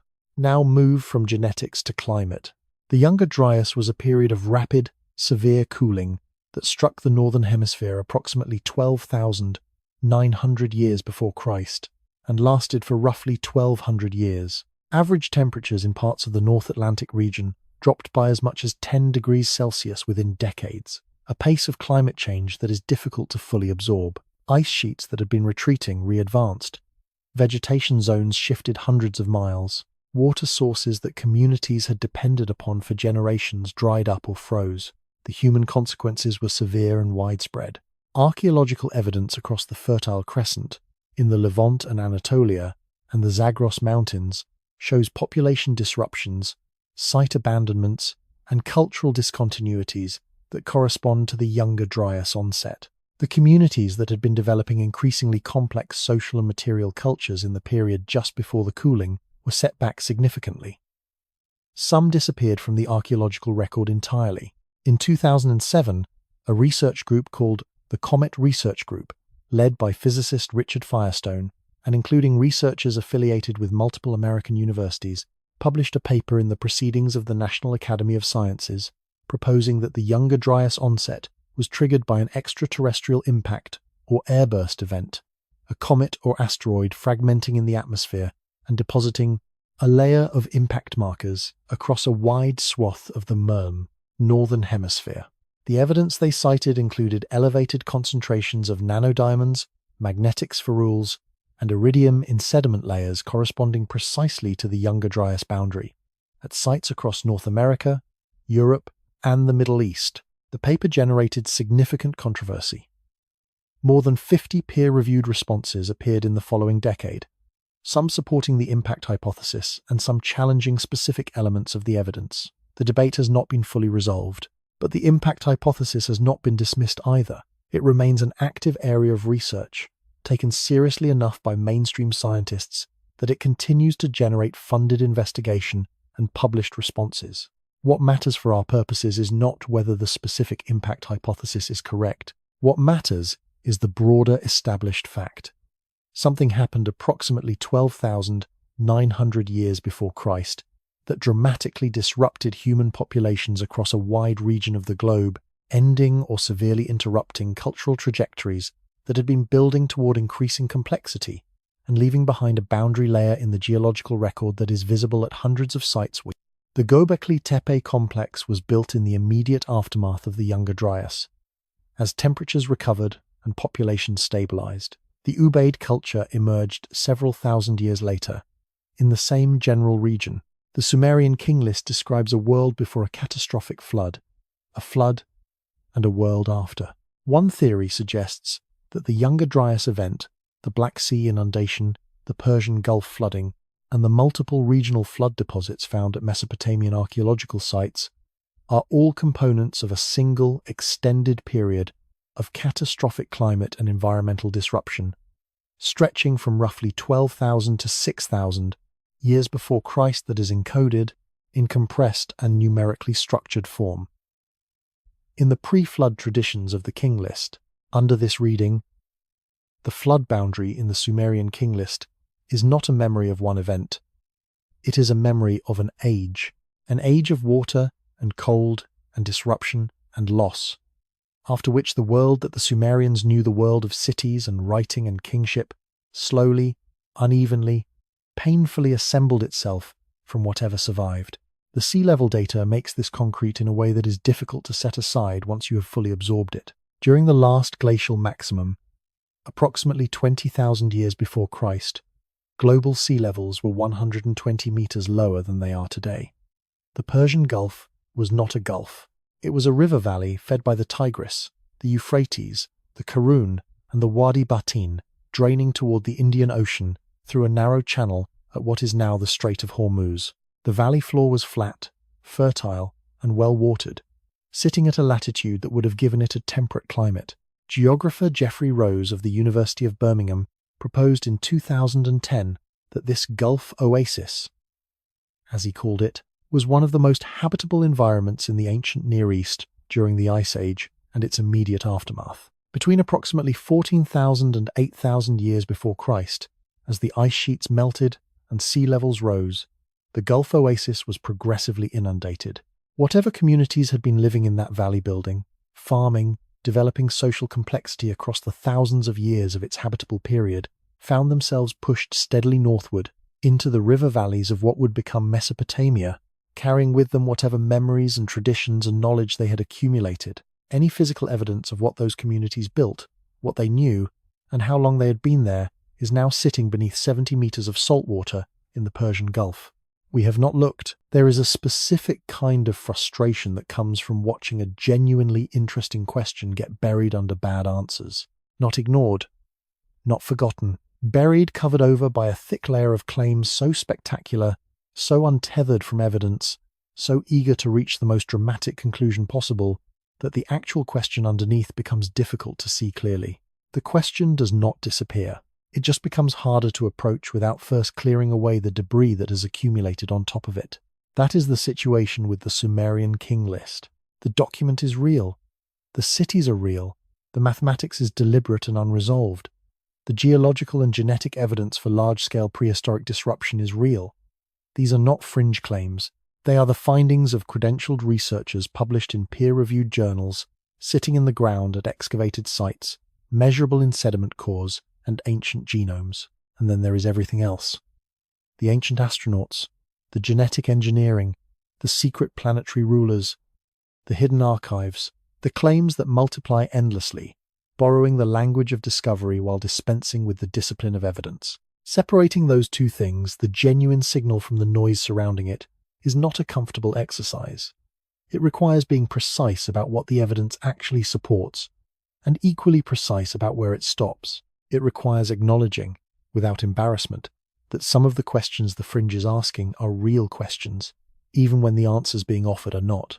Start with Zecharia Sitchin, because his influence on public perception of the Sumerian King List has been so large and so lasting that it cannot be addressed by simply noting that professional scholars disagree with him. Sitchin's central claim was that the Anunnaki, the divine figures who appear throughout Sumerian religious texts, and who are credited in various sources with establishing kingship and civilization, were not mythological beings, but physical extraterrestrials from a planet he called Nibiru, following an orbital path that brought it into the inner solar system, approximately every 3,600 years. The Sa, in Sitchin's reading, was not just a mathematical unit, it was the orbital period of the Anunnaki home planet. The pre-flood reigns were literal records of how many Nibiru orbits each ruler served.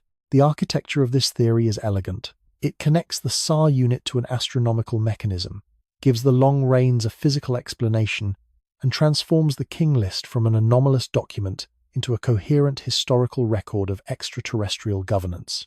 The problem is that it does not hold up at the level of the actual texts. Professional cuneiformists, scholars who have spent careers learning to read Sumerian and Akkadian with genuine linguistic precision, have examined Sitchin's translations and found them, in multiple specific and demonstrable instances, incorrect.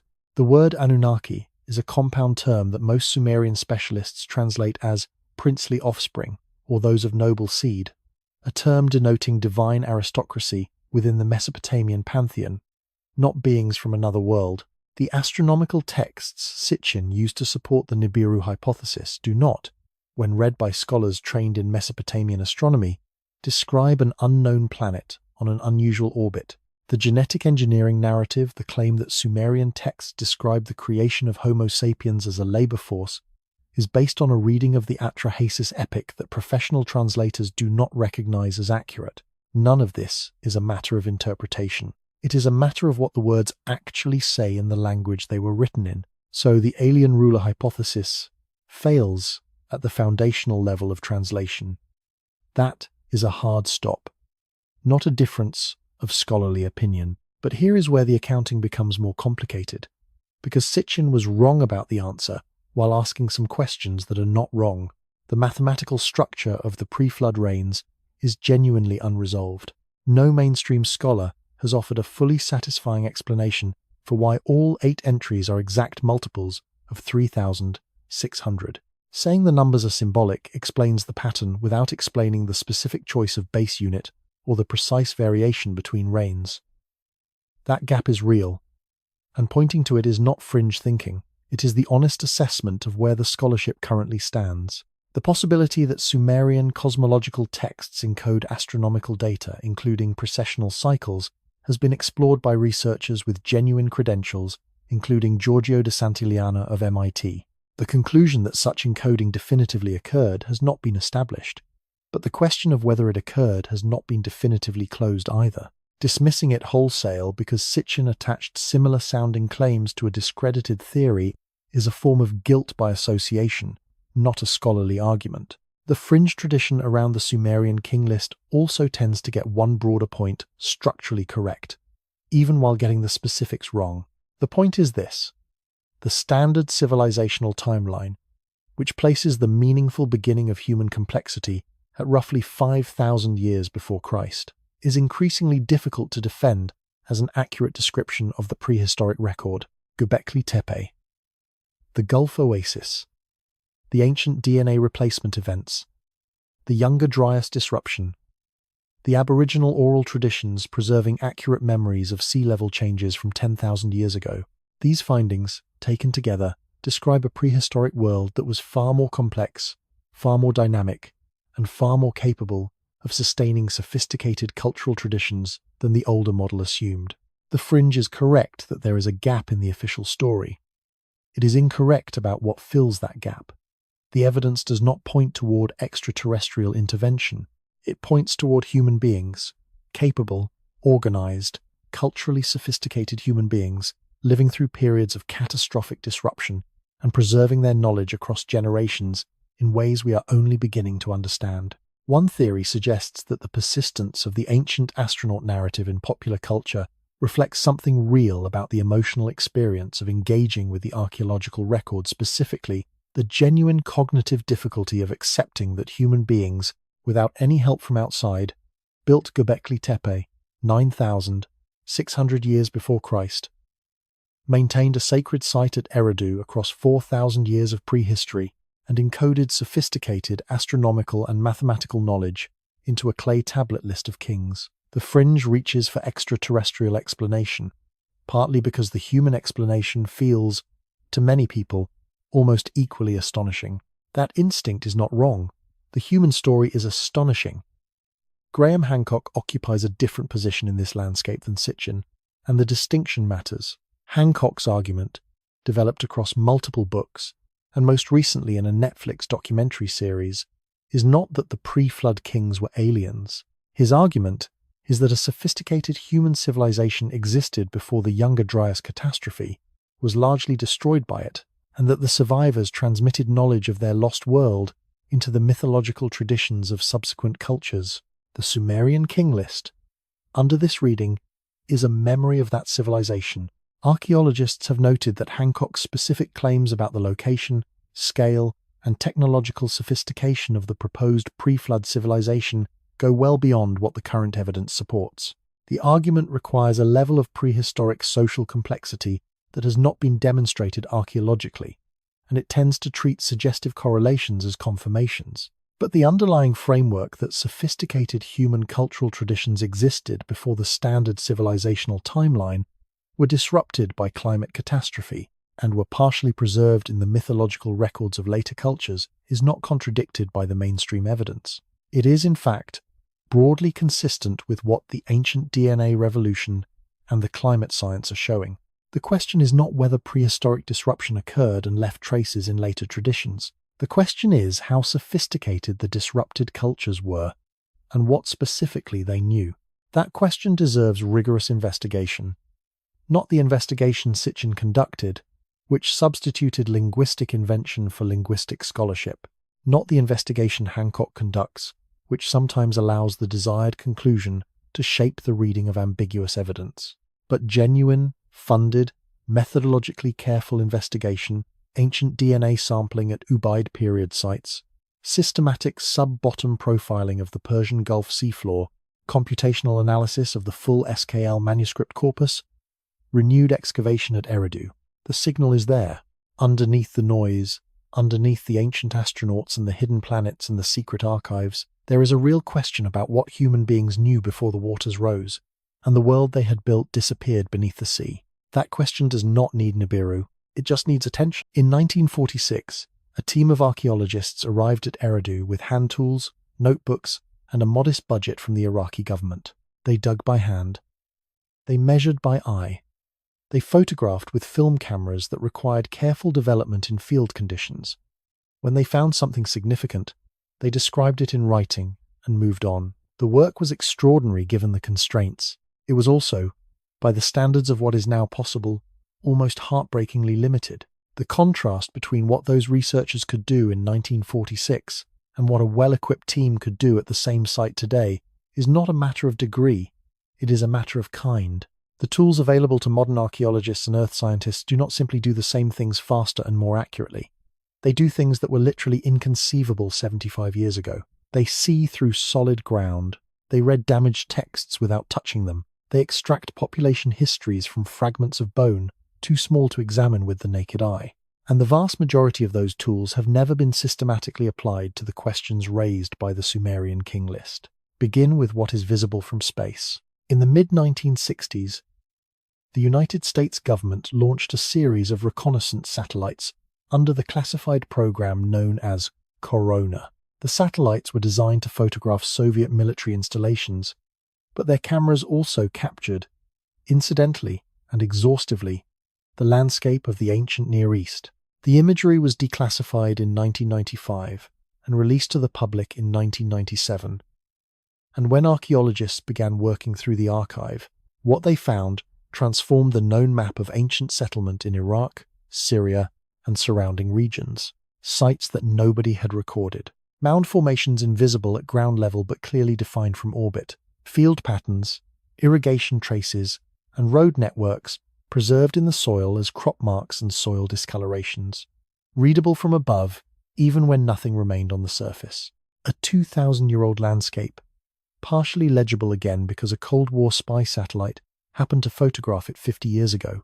A reanalysis of corona imagery conducted in 2019 by the University of Pennsylvania's project called MESIA, the Middle and Southern Alluvial Region Survey, identified more than 14,000 previously unrecorded archaeological mound sites across southern Iraq alone, each one representing a buried accumulation of human habitation, potentially spanning multiple cultural periods, potentially containing texts and artifacts and architectural sequences relevant to the pre-Sumerian and early Sumerian periods the King List describes. The overwhelming majority of those sites have never been visited by an archaeologist on the ground, let alone excavated.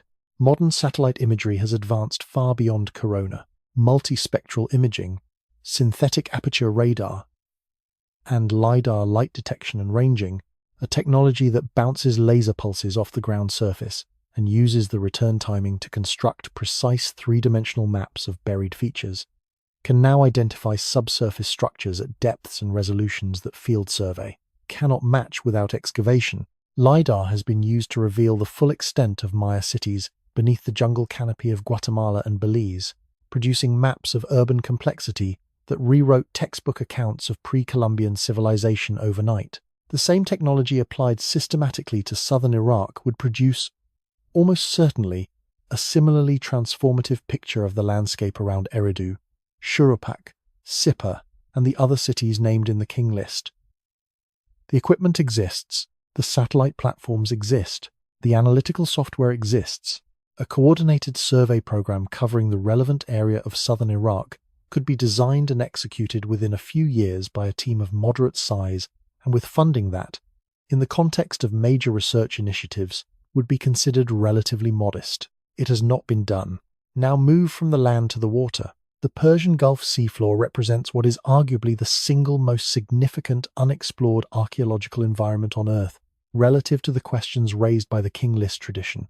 The Gulf Oasis, the river valley that occupied the current Gulf Basin during the last glacial maximum, and was progressively inundated between 14,000 and 8,000 years before Christ was, based on everything the climate and geological evidence suggests, one of the most habitable environments in the ancient Near East, during a period when human populations were developing increasing social and technological complexity. If any communities were living in that valley during its habitable period, and if those communities were anything like the cultures developing simultaneously in the Levant and Anatolia and the Zagros Mountains, they left physical traces in the ground. Hearths, middens, tool deposits. The kinds of durable material signatures that archaeology can recognize and date. Those traces, if they exist, are now sitting on the floor of the Persian Gulf, beneath approximately 70 meters of salt water.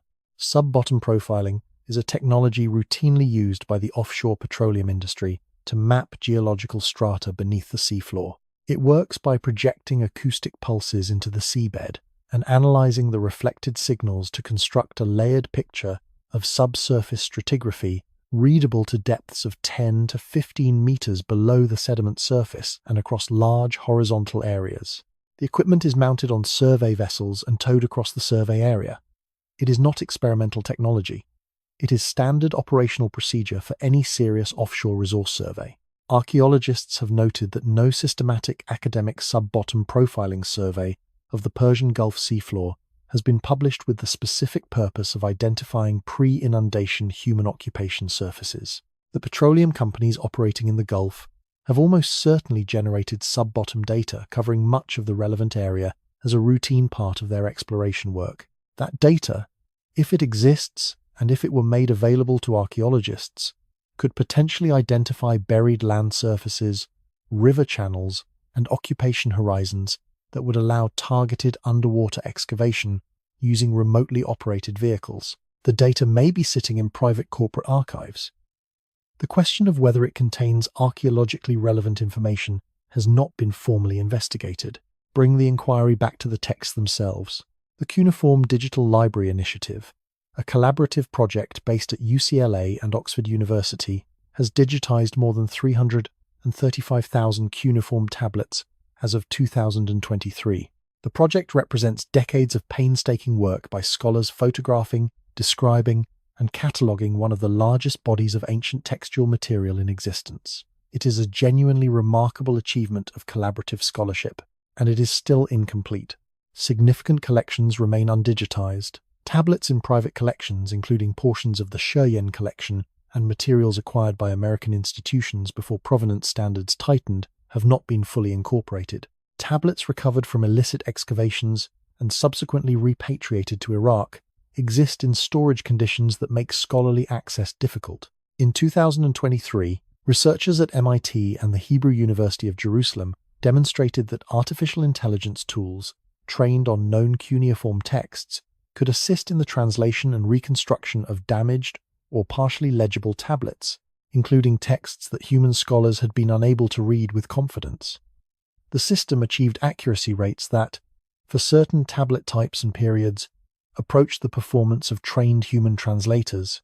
The full corpus of known Sumerian King List manuscripts, all 18 or more surviving copies, across all the collections that hold them, has not been subjected to a modern computational comparative analysis, designed to identify patterns, variant readings, and structural relationships across the full manuscript tradition. Such an analysis could potentially clarify whether the variations in pre-flood reign lengths between different manuscript copies represent random scribal error, systematic transmission differences between scribal schools, or something more structured. One theory suggests that a computational analysis of the full SKL manuscript tradition, combined with the kind of astronomical and mathematical pattern recognition that modern software makes straightforward, could produce results that significantly advance the scholarly understanding of what the pre-flood numbers encode. The tools to conduct this analysis exist in every major research university. The manuscript images are largely available through the Cuneiform Digital Library Initiative. The project would require a small team of cuneiformists working with computational linguists and mathematicians over a period of perhaps 2 to 3 years. What remains unexplained is why this has not happened. The International Association for Assyriology has not convened a dedicated working group on the Sumerian King List since 2003. No major funding body, the National Science Foundation, the European Research Council, the Mellon Foundation, has listed the pre-flood traditions of the King List as a priority research area within living memory. This is not a conspiracy of silence. It is something more ordinary and in some ways more frustrating. It is the gap between what is possible and what is prioritized, between the tools sitting ready in laboratories and universities around the world, and the specific questions that nobody has yet decided are worth the organizational effort of applying them to. The ground beneath Eridu has been waiting since 1949. The seafloor of the Persian Gulf has been waiting since the last ice melted. The manuscript variations have been waiting since Jacobson filed his analysis in 1939 and moved on to other questions. The technology to begin answering all of it exists right now, today, not in a future of greater capability or larger budgets. Now, with what we already have, if someone decided to ask. There is a story told among the Yolngu people of Arnhem Land, in the Northern Territory of Australia. It describes a time when the sea was far away, when the land extended outward from the current coastline across a wide plain that people could walk across, hunt across, live across. The story describes, in specific geographical detail, the gradual encroachment of water, the slow drowning of that plain, the retreat of communities inland, the disappearance of landmarks that the ancestors had named and used and passed down through generations. Geologists who studied the story in the early 2000s, mapping its geographical descriptions against sea level reconstruction data, found that the coastline changes the story describes correspond to events that occurred between 7,000 and 10,000 years before Christ. The oral tradition had preserved an accurate memory of a physical transformation of the landscape across a span of somewhere between 9,000 and 12,000 years. Not approximately, not impressionistically, with enough geographical specificity that it could be cross-referenced against independent scientific data and found to be correct. That finding, published by linguist and researcher Patrick Nunn of the University of the Sunshine Coast and colleagues, represents something that the standard model of oral tradition had not fully accounted for.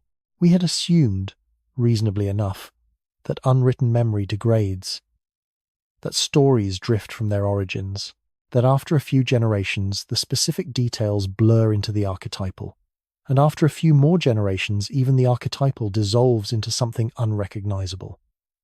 Folktale becomes fairy tale, becomes noise. The Australian evidence suggests that assumption is wrong, or at least that it is wrong under certain conditions, with certain kinds of stories, maintained by certain kinds of communities.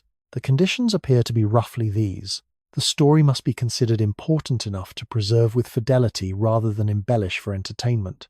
It must be embedded in a social structure that values accurate transmission, where the cost of getting the details wrong is perceived as high, whether spiritually, practically, or politically. And it must be encoded not just in words but in multiple simultaneous systems: ceremony, song, landscape feature, architectural reference, so that any single transmission error can be caught and corrected against the others. Anthropologist Lynn Kelly of La Trobe University spent years studying how pre-literate societies around the world store and transmit knowledge across generations, and her findings, published in 2016 in a book called The Memory Code, describe a systematic technology of memory that is more sophisticated and more durable than most literate people have ever imagined. The stone circles and henges and earthworks and sacred pathways that appear in cultures from Aboriginal Australia to pre-Columbian America to Neolithic Europe are not, in Kelly's analysis, primarily religious monuments or astronomical observatories or defensive structures. They are memory devices. Externalized hard drives. The spatial arrangement of the structures encodes information, genealogies, navigational data, astronomical cycles, legal codes, biological knowledge, in a form that trained practitioners can read by moving through the landscape in prescribed ways, touching prescribed features, reciting prescribed formulas tied to specific locations. The architecture is the database. The ceremony is the retrieval protocol. The practitioner is the reader. Under this framework, the 18 superimposed temple layers at Eridu are not merely a record of successive rebuilding. They are a mnemonic structure, a physical encoding of accumulated knowledge that each generation maintained by building atop rather than replacing. Preserving the depth of the tradition in the literal depth of the ground, the act of construction was simultaneously an act of memory. Now bring this understanding to the Sumerian King List itself. One theory suggests that the list was never primarily a written document. It was a written transcription of an oral tradition, a tradition that had been maintained, recited, encoded in ritual and ceremony, and architectural reference for generations or centuries before any scribe pressed it into clay. The Weld-Blundell Prism on this reading is not the original. It is a copy of a copy of a copy of something that began in spoken performance, in sung genealogy, in the kind of structured rhythmic recitation that oral traditions use precisely because rhythm and structure make accurate transmission possible across very long timescales. The mathematical regularity of the pre-flood reigns every entry, an exact multiple of 3,600 would serve this function perfectly. Numbers that fit a clean mathematical grid are far easier to transmit without error than numbers that do not. If you are reciting a genealogy from memory, and every reign length in the pre-flood section is a multiple of the same base unit, then any transmission error immediately declares itself by producing a number that does not fit the grid.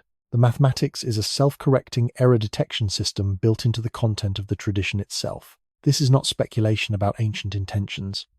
This is how oral mnemonic systems actually work, as Kelly and others have documented across multiple surviving traditions. You encode information in patterns that make errors detectable. You build redundancy into the structure.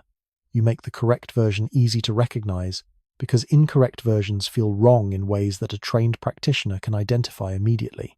The Sumerian King List may be the oldest surviving example of exactly this kind of structured mnemonic tradition, a knowledge system that predates writing by an unknown but potentially very long period, finally transcribed onto clay around 1800 years before Christ by a scribe in Larsa who was preserving something far older than himself. Now place that possibility alongside what the climate science is telling us.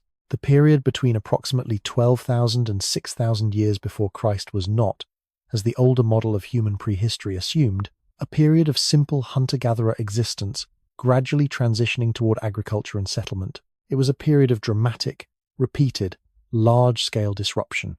The Younger Dryas cooling, the flooding of the Persian Gulf Basin, the inundation of the Black Sea, rising sea levels globally, swallowing coastlines and river valleys and inhabited plains across every continent. Communities that had developed over thousands of years of relative stability were repeatedly displaced, scattered, forced to relocate and rebuild. Displaced communities carry their knowledge with them. They cannot carry their buildings or their agricultural infrastructure or most of their material culture, but they can carry their stories, their genealogies, their astronomical knowledge, their understanding of the cycles of time and the behavior of water and the location of resources. If the knowledge is encoded in the right kind of mnemonic structure, the kind that Kelly describes, the kind that the Aboriginal traditions demonstrate can survive 12,000 years of transmission, then displacement does not erase it. It scatters it. The same tradition surfaces later in multiple places, carried by the descendants of communities that once shared an origin and then diverged across a catastrophic period. This is the framework that makes the global parallel traditions Manetho's Egyptian pre-dynastic king list, Berosus's Babylonian flood tradition, the Vedic Manvantara cycles, the Apkallu sage narratives, comprehensible without requiring either direct literary borrowing or extraterrestrial origin. They are the scattered descendants of a shared mnemonic tradition, maintained by communities that were once connected, were separated by catastrophe, and carried fragments of a common knowledge system into their divergent futures. The fragments do not match perfectly because perfect matching is not how scattered oral traditions work. They match structurally the same architecture, the same gradient, from impossibly long ancient reigns to human-scale historical ones, the same flood boundary, The same sense of a world before and a world after, because the structural skeleton of the tradition was robust enough to survive the scattering, even when the specific details drifted.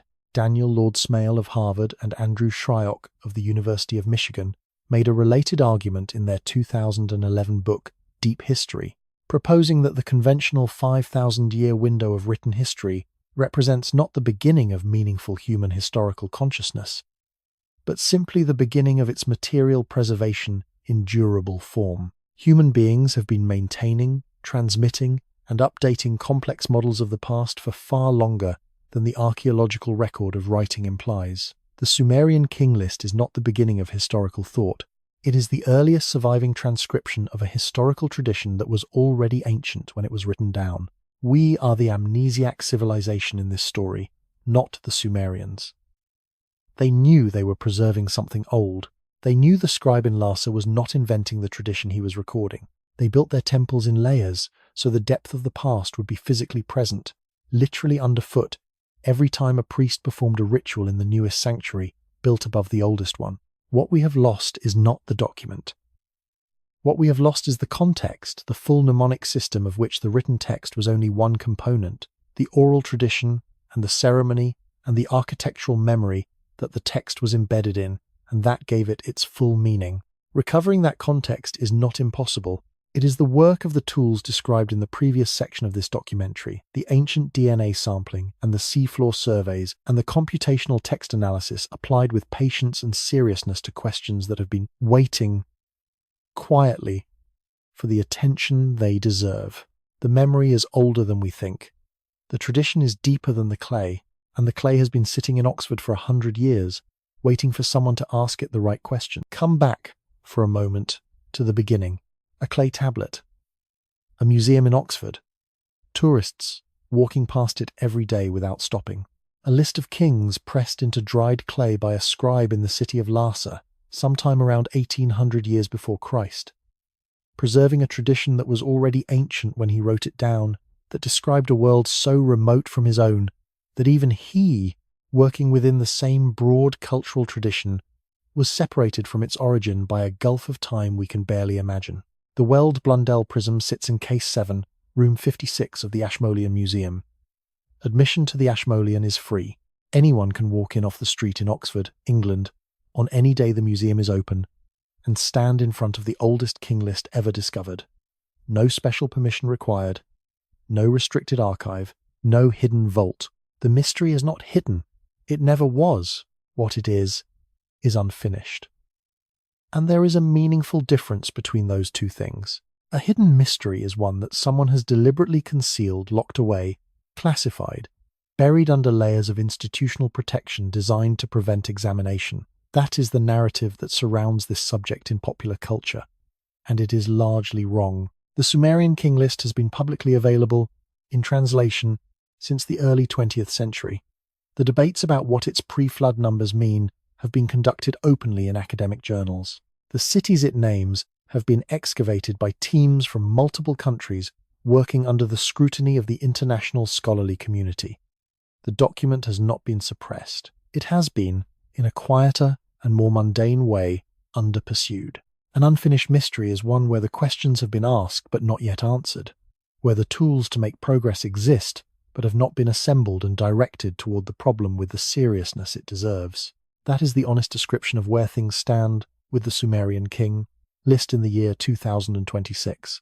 And the distinction matters because it changes what the appropriate response is. If the mystery were hidden, the response would be exposure, finding the suppressed evidence, naming the concealing institution, forcing the material into the light. That makes for dramatic storytelling. It does not describe the actual situation. If the mystery is unfinished, the response is different. It is slower, less dramatic, and in some ways more demanding. It requires sustained attention from researchers who are willing to work carefully at the intersection of multiple disciplines: cuneiform scholarship, ancient DNA analysis, marine geology, computational linguistics, archaeoastronomy, and who are willing to do so without the promise of a spectacular revelation at the end. Real archaeological inquiry moves in increments. It confirms small things, rules out larger things, and occasionally when enough confirmed small things accumulate, produces a shift in understanding that feels, in retrospect, inevitable. That is the kind of inquiry the Sumerian King List deserves and has not yet received. 3 things are known with certainty after everything this documentary has examined. The first is that the Sumerian King List is a real document of extraordinary age, produced by one of the most mathematically and astronomically sophisticated civilizations in the ancient world, containing a pre-flood section whose numerical structure is deliberate, internally consistent, and not yet fully explained by any existing scholarly framework. The symbolic interpretation that the numbers simply mean ancient and sacred, without encoding specific information, is not wrong, but it is incomplete. The precise mathematical regularity of the pre-flood entries implies a level of intentional construction that the symbolic explanation does not fully account for. The second is that the cities named in the list are real places, archaeologically confirmed, with occupation histories that in several cases extend significantly deeper than the period's conventional civilizational timelines emphasize. Eridu in particular, with its 18 superimposed temple layers descending toward bare sand, its location at the origin point of the Ubaid cultural horizon, its central place in Sumerian cosmological tradition, represents one of the most significant and least adequately studied archaeological sites in the world. 95% of its buried area has never been excavated. The last serious systematic fieldwork there concluded in 1949. The third is that the geological, climatic, and genetic evidence for large-scale prehistoric disruption in the period the King List associates with its flood boundary is substantial, independently corroborated across multiple scientific disciplines, and consistent with a picture of human prehistory, significantly more complex and significantly more catastrophically interrupted than the standard civilizational timeline implies.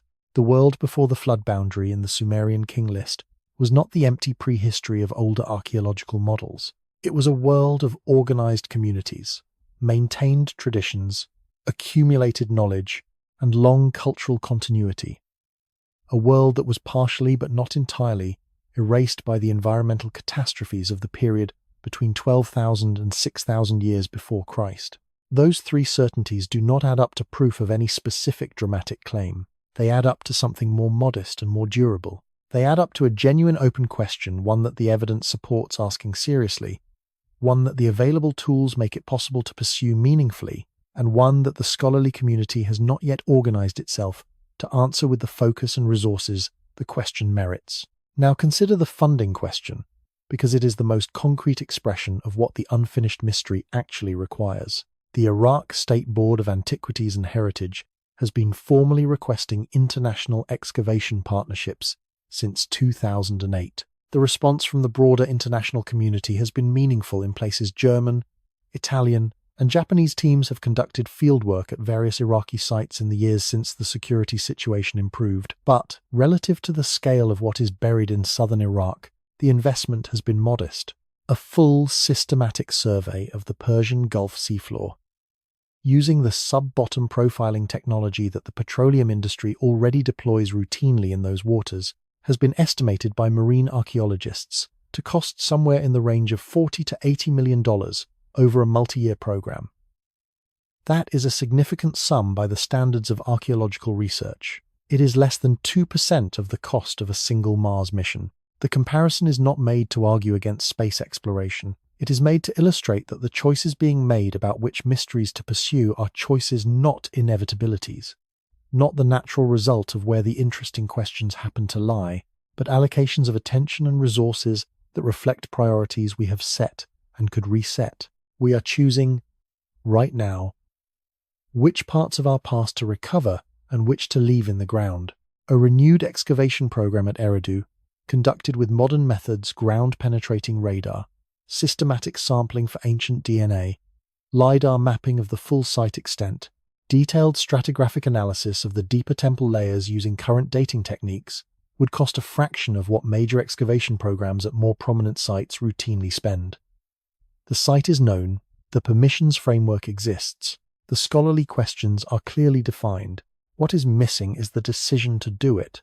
A computational analysis of the full Sumerian King List manuscript corpus, all 18 or more surviving copies. compared systematically using modern linguistic and mathematical tools, could be conducted by a small interdisciplinary team within a few years, using manuscript images already available through the Cuneiform Digital Library Initiative at UCLA and Oxford. The computing resources required exist at every major research university. The project has not been initiated. These are not heroic undertakings. They are normal science, applied to an abnormally neglected set of questions. And here is the ethical dimension that the title of this final section points toward. There is a difference between not knowing something and not trying to know it.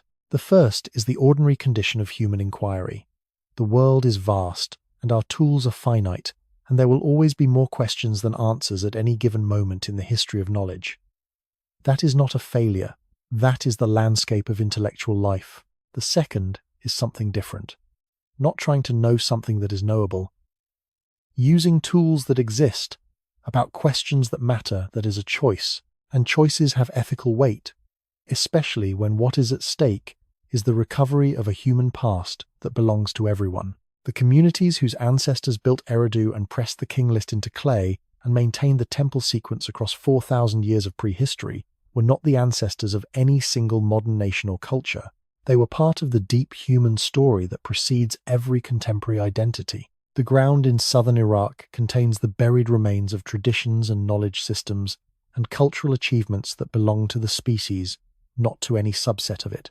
What we do or do not do to recover that material is a decision made on behalf of all of us. The scribe who wrote the Weld-Blundell Prism in Lhasa, around 1800 years before Christ, was not writing for his contemporaries. He was writing for the future, pressing marks into clay precisely because clay survives when memory does not. Because he understood, in some way, that the tradition he was preserving was fragile, and the world was larger than his lifetime. He could not have imagined that his document would survive 3,800 years and end up in a museum in England where millions of people walk past it every year. He could not have imagined the tools we now have to investigate the questions his document raises. He could not have imagined you, sitting wherever you are right now, hearing the words he pressed into clay read back across the full span of recorded history. He wrote it down anyway. The least we can do, the genuinely least, the minimum that intellectual honesty and historical responsibility require, is keep asking what he was trying to tell us. The mystery is not hidden. The tools exist. The ground is waiting. The question is only whether we will ask.